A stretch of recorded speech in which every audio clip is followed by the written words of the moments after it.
Banakus, you are appearing before this court today representing yourself. Is that correct?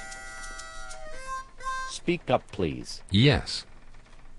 Banakus, you are being charged for public intoxication, lewd and lascivious behavior, public indecency, and resisting arrest. How do you plead? No, thank you. Excuse me? Do I need to repeat the question? Yes.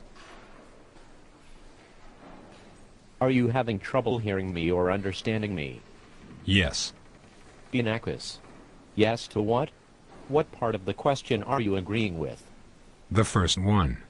Okay, do you mean the part of the question when I ask if you are having trouble hearing me? No. All right, then you are having trouble understanding me? You are having trouble understanding your charges. No, thank you. Sir? No, thank you. Tells me nothing. One more time, Banakus. You are being charged for public intoxication, lewd and lascivious behavior, public indecency, and resisting arrest. How do you plead? Banakus. Do you plead guilty or not guilty? Never. You are not answering my question. You will stop wasting the court's time. Are you guilty? Oh, right. I am not guilty. Sir, what is your defense? Well, I had gone to my local drinking hole, the Irish Coin Pub. I went right up to the bartender and said, "Bartender, I'd like to buy the house a round of drinks." The bartender said, "That's fine, but we are in the middle of a recession, so I'll need to see some money first." So I had pulled out my huge wad of bills and placed them on the bar. The bartender could not believe his eyes. "Where did you get all that money?" he said. "I'm a professional clown and gambler," I replied. The bartender said, "There's no such thing. I mean, your odds are 50-50 at best."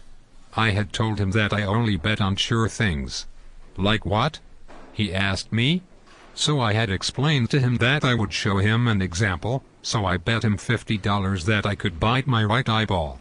The bartender said, "Okay." So, I pulled out my false right eyeball and bit it. He shouted that I had screwed him and then paid me the $50.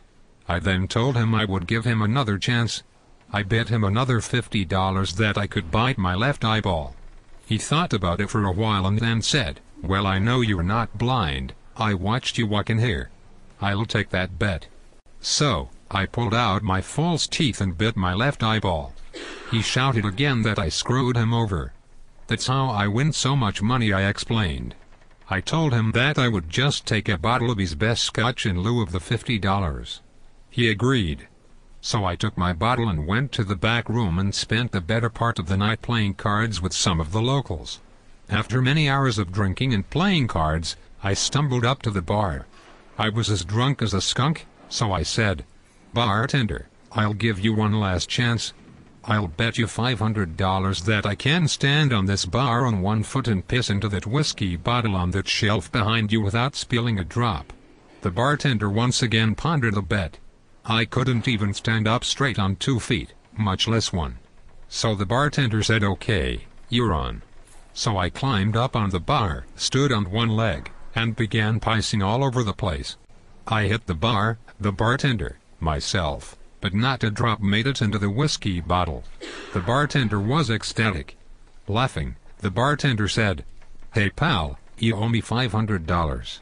Then I climbed down off the bar and said, "That's okay. I just bet each of the guys in the card room $1,000 that I was such an amazing clown that I could piss all over you in the bar and still make you laugh." Bailiff, remove this person from my courtroom at once.